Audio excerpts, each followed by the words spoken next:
I believe in a reading. A reading is how I learn so much about so many things. I've raised my family to do the same thing. That has led us all to this.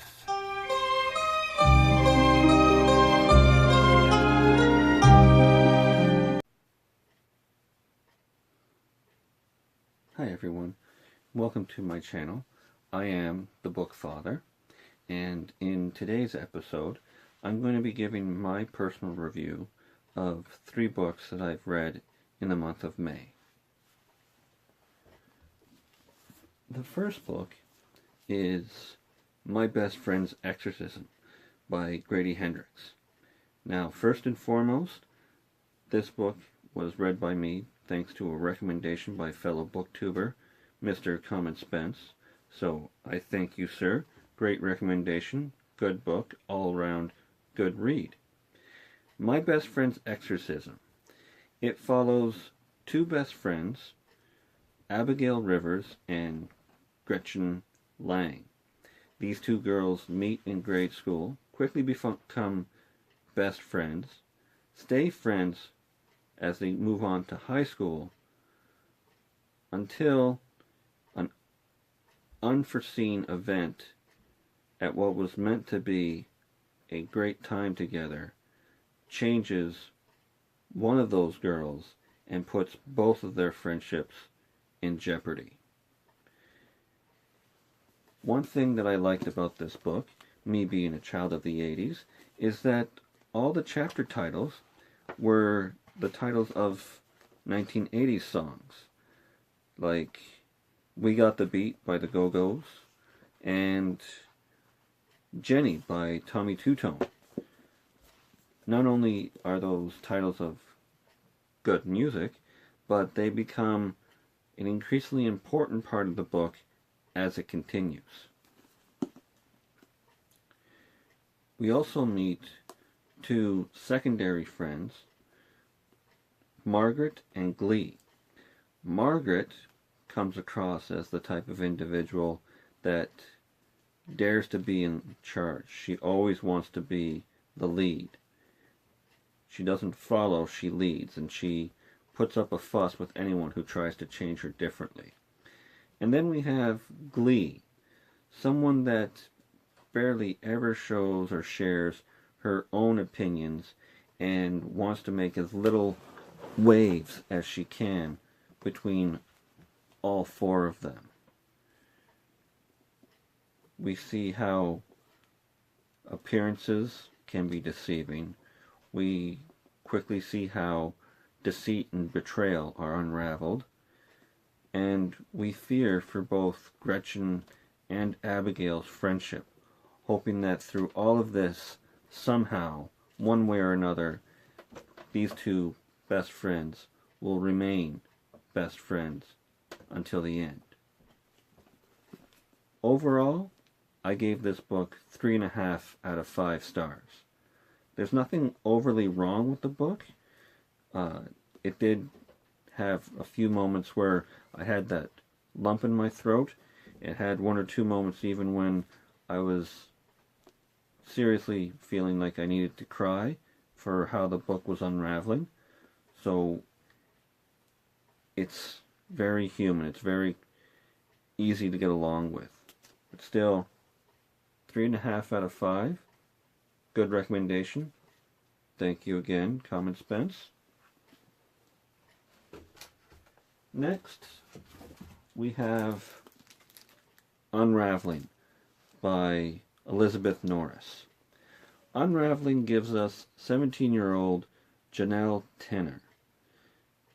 Her mother is bipolar, her father is a workaholic FBI agent, and she's somewhat of an honor student in high school. But all of that means nothing the day that she is killed by a runaway truck. Things start to matter completely different when she's brought back to life by a fellow high school student who, up until that point, had been none of her concern or interest and had always followed himself or let himself be seen as your atypical stoner. Once again, as the book unravels, we come across the typical doomsday device that threatens the entire world's existence. We come across who Ben Michaels truly is, and we see whether or not our main character, Janelle, can solve everything in time before the world does end. Now, other characters that we come across this book: Ben Michaels, his two best friends Elijah and Reed, Janelle's best friend Alex, who just so happens to be the next door neighbor, co-workers of Janelle's father, Barkley, Cooper, and Struts. Ben Michaels and Janelle have an unusual chemistry between them as the book unfolds. Alex is always there for support for Janelle, even when she doesn't really want it. Elijah and Reed, they show how three different people can be such great friends through so many extraordinary happenings. Barclay, Cooper, and Struts. Well, first, Struts is the go-to man, the right-hand man of Janelle's father. He trusts Struts with everything, looking after his family, secrets both personal and professional. As for Barclay and Cooper, once again, just like Ben, appearances are deceiving, and we find out who they truly are as the book unravels. I cannot say this enough. I loved this book. Absolutely adored it. Okay? 5 out of 5.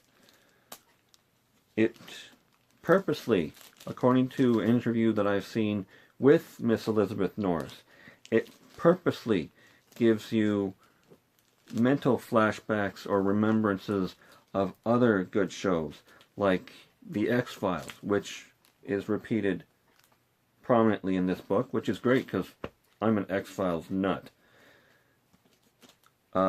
It talks about 24. It talks about, well, it doesn't talk about, but for most of the book, it reminded me of a TV show that I enjoyed, Sliders. Pretty good show. The book, which is not connected, once again, great book. 5 out of 5. I highly recommend anyone go out and read this. It's suspenseful. It's a page turner.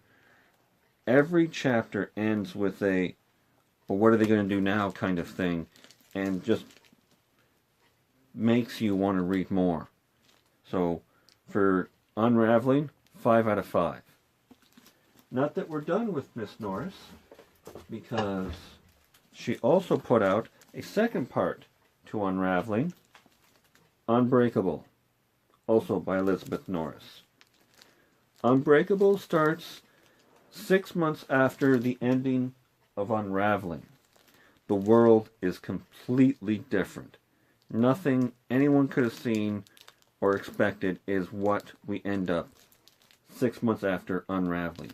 Once again, we still have Janelle, we still have Ben Michaels, but even their world is brought to a completely different meaning.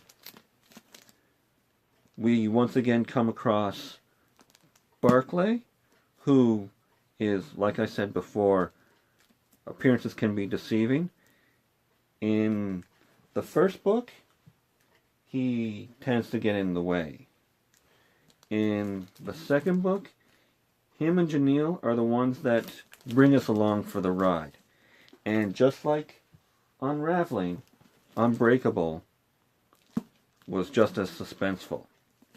Now, in Unbreakable, there's another plot that's unfolded in unusual means.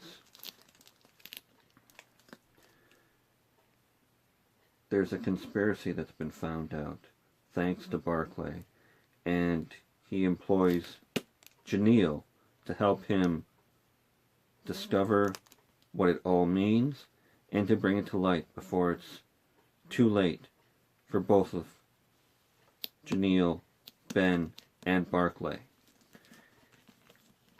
Now, there's nothing lost between Unraveling and Unbreakable.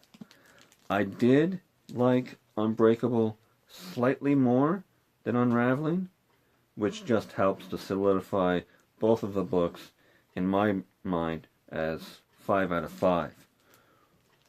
Once again, this book reminded me more so of Sliders, which I mentioned earlier. All around, can't say it enough again, I loved this book. This book and Unraveling will be staying with me for quite a while. Now, these books themselves, as you can tell, are library books, but I like them so much that I went and ordered myself hardcovers of those two. And I'm sure I won't be disappointed whenever they do arrive. So, once again, my best friend's Exorcism, 3.5 out of 5. Good read. Unraveling and Unbreakable, 5 out of 5. No ands, ifs, or buts. Loved it. Loved it. If any of you have read either one of these, or any one of those, please share your opinions, your comments, so that we could discuss it further below. I appreciate it if you were to like this video, subscribe, make any recommendations you care for, and I'll try and be back as soon as I can. Thanks.